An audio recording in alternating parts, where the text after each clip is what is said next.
The sun is shining, the birds singing, and clouds chase each other over hill and dale. Perhaps the sun shines too brightly. The birds sing too sweetly, as though aware that they may soon be extinguished forever in this world of ours. A world where one of nature's more humble creations has become the symbol for the most devastating of man-made catastrophes.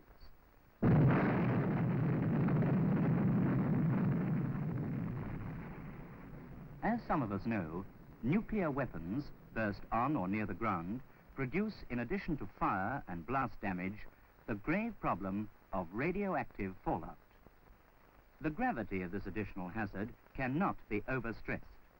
The fact that you cannot hear, feel, see, or smell radiation makes it all the more insidious. For the average person, in a town or in the quiet of the countryside, this is a problem that cannot easily be understood. The purpose of this film is to show you not only how to save your own life should a nuclear attack come, but also how to play a vitally important part in reducing the terrible death roll and casualties from radiation sickness, which might otherwise result through lack of understanding of this problem. The radioactive hazard comes, of course, under two headings: immediate and residual. Severe danger from immediate radiation, from a 10 megaton explosion, for instance, is limited in the open to within 2.5 miles, and there will be no significant effect beyond about 4 miles from ground zero. However, as blast brings this first distance within the range of total destruction, the risk of immediate radiation is of secondary importance. With a weapon burst on or near the ground, residual radiation, as its name implies, is a much more lasting hazard, with a threat to those further afield. The explosion throws up thousands and thousands of tons of material, earth, steel and rubble, from the crater. Much of this is pulverized to dust and is sucked up to great heights by the powerful upcurrents of air which develop as a result of the searing heat of the explosion. This material becomes contaminated and highly radioactive through contact with the fireball.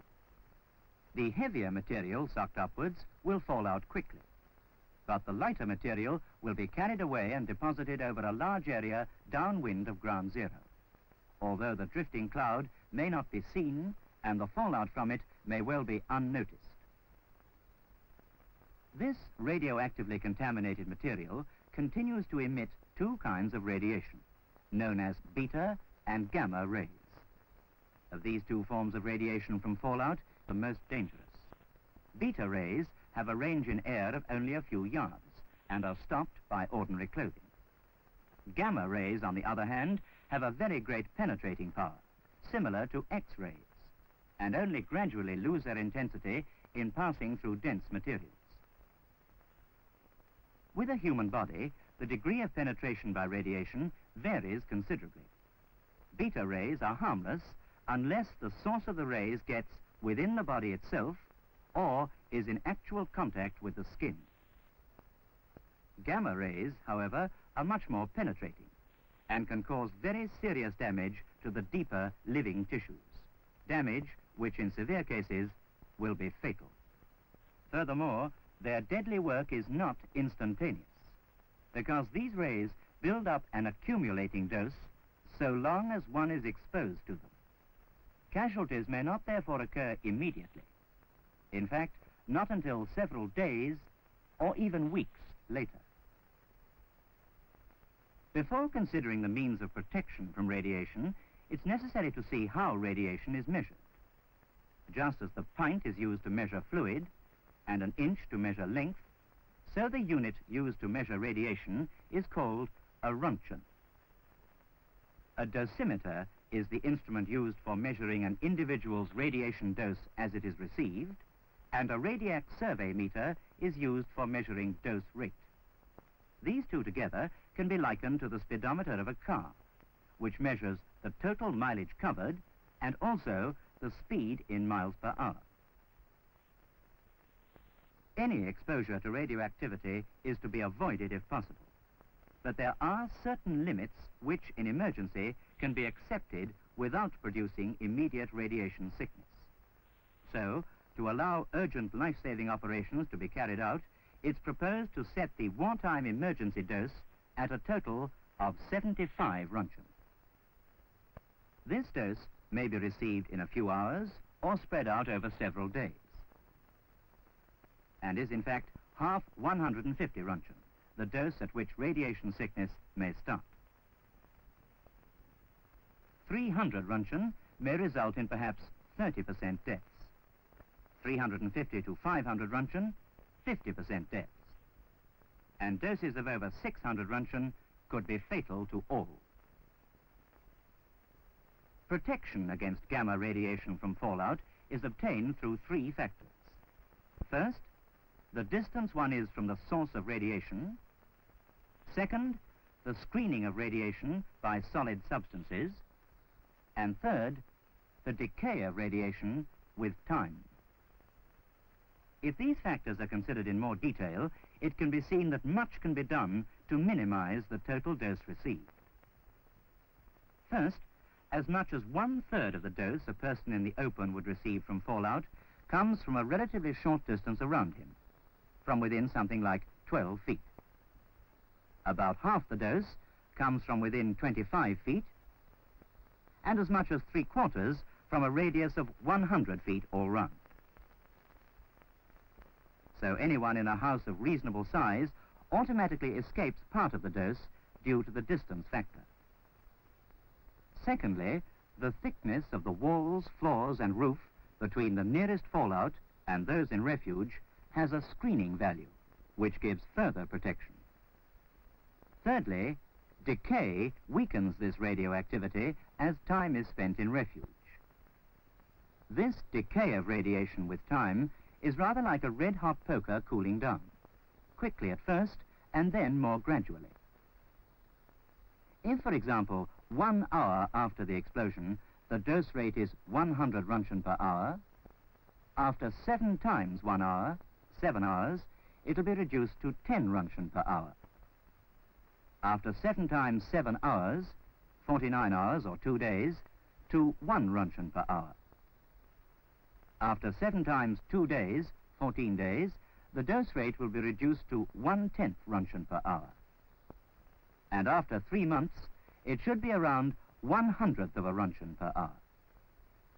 Thus, it will be seen that most of the decay takes place in the first 2 days. Taking the factors of distance and screening alone, it's likely that ordinary 2-story houses in a closely built-up area, which helps screening, would cut the dose to about 1/40th for anyone on the ground floor. So, if the dose accumulated in the open was 200 Roentgen, then in the center of the ground floor of such a house, the dose could be reduced to about 5 Roentgen. In a cellar, it could be less than 1 Roentgen. In a slit trench with 1 foot of overhead cover, it drops to about 2 Roentgen. And in a slit trench with 3 foot of overhead cover, the dose is reduced to less than 1 Roentgen. Bungalows or single-story prefabricated houses offer little protection against fallout. But even an isolated 2-story house in the country gives a fair measure of protection, which can be improved quite easily. However, the bigger and more solid the building, and the more it's surrounded by other buildings, the better is the chance of escaping trouble, especially if it has relatively few windows. Any room on the ground floor of a house with not more than 1 outside wall can be converted into a refuge room. The first consideration must be to block up the windows. This can be done by boarding over both sides of the windows and filling up the space with earth. The protective factor of the room can be increased by adding an outer or inner lining of sandbags or boxes filled with earth. Even bookcases or heavy furniture will help to some degree. Excellent protection could alternatively be found by digging a slit trench within the foundations of a house. Before doing this, however, it would be best to obtain the expert advice of a builder or architect. Equally good, but less comfortable, is a slit trench in the garden, with the added protection of overhead cover. A site should be chosen that is not likely to be covered by debris from nearby buildings. In some places, of course, a slip trench would be impracticable because of subsoil water. It may be necessary to spend several days in such a refuge, so it should be made as comfortable as possible. The thickness of overhead cover depends upon the nature of the substance employed. 3 feet of well-packed earth, which is equivalent to 2 feet of concrete, will give good protection against fallout and all other effects of a nuclear explosion to anyone who is not within 3 or 4 miles of the burst. Everyone caught in the fallout area must realize the necessity of spending several days in an adequate refuge room. As a general rule, this period will not be less than 2 days before they can be allowed out for short periods. As far as fallout is concerned, it will, however, be reasonable to leave refuge rooms for a few minutes at a time, perhaps to go to the lavatory or to fetch cooking water stored in the bath. Everything should be laid on in advance, so that after taking cover, the household can exist on its own resources without the need to go out for further supplies until it becomes safe to do so. Each house should have at least a week's supply of food and water kept in dust-proof containers, and preferably a battery-operated wireless set, so that contact with the outer world can be maintained. A torch and spare batteries, or candles, should be at hand in case of power failure, and adequate provision made for emergency sanitation if no indoor facilities are available. We now know something of what radiation is and how we can obtain protection from it. Our problem is to apply what we have learnt to the overall situation that is likely to develop after the explosion of a nuclear weapon. From a large megaton weapon, burst on or near the ground, an area of a few miles upwind and crosswind of ground zero is likely to have residual radiation of a seriously high level. This comes from the very active heavier particles that are deposited fairly soon after the explosion. The distance on the upwind side from ground zero will depend on the strength of the wind, and similarly, the contour around the whole area would be broken up as the weather influences the pattern of contamination. Conditions will vary with circumstances, and obviously no rule of thumb can be applied. Apart from upwind and crosswind contamination, a much larger area downwind of ground zero will be affected by fallout from the radioactive cloud. From a really large nuclear weapon, this fallout pattern may extend up to 500 miles downwind of ground zero and be 100 miles in width. Or, depending upon the strength of the wind, up to 1,000 miles downwind and 50 miles in width. With a westerly wind, it should be appreciated that this maximum range extends across half Europe, and it may well stretch as far as Poland. A sobering thought to attacker and attacked alike. In this country, 2 special warnings, which will originate from sector operations centers, are planned to advise those areas that are likely to come within the fallout pattern. These warnings will depend upon information supplied by the National Warning and Monitoring Organization based on the Royal Observer Corps posts. These posts will send fallout readings through to their group headquarters, who in turn will relay this information to sector operations centers so that a plot of radioactivity can be built up. The meteorological services will provide further information for forecasting the direction that the fallout cloud will take, so that the first warning, warning grey, can be given. This warning will be given to areas which are thought to be in the path of the fallout, but indicates that it should not arrive for at least another hour. The grey warning will be given by some prearranged signal. It may be by siren, perhaps by the ringing of church bells or some other distinctive signal. For the purpose of this film, this special note on the siren will indicate warning grey. This would give people enough time to check their refuge arrangements and to do last-minute actions such as gathering and storing a few more fresh vegetables, or seeing that baths are topped up with a plentiful supply of clean water, in addition to that stored in the refuge for drinking. It may also give farmers a chance to bring in their valuable animals and livestock to nearby shelter. Another distinctive warning, warning black, will be given possibly by maroons when the arrival of fallout is imminent or actually recorded.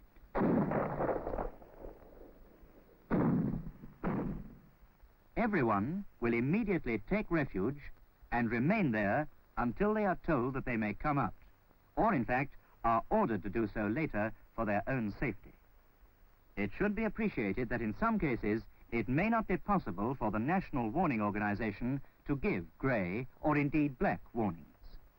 If this is the case, those in control on the spot must use their initiative and originate a black warning on Radiac instrument readings alone, with whatever means are at their disposal.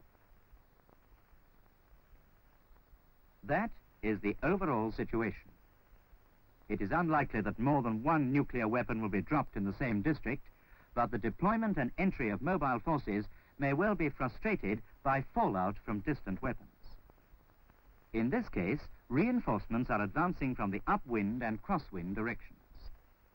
Suddenly, Joint Military Regional Headquarters controlling the operation are warned of likely fallout from another weapon 100 miles away. This looks like cutting off two of the advancing columns.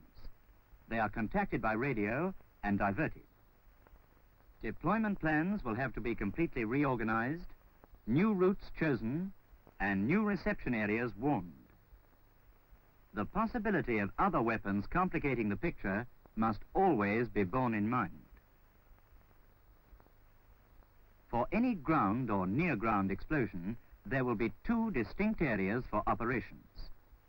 First, there will be the damaged area round ground zero, overlaid by fallout, and secondly, the much larger area downwind, which is affected by fallout only.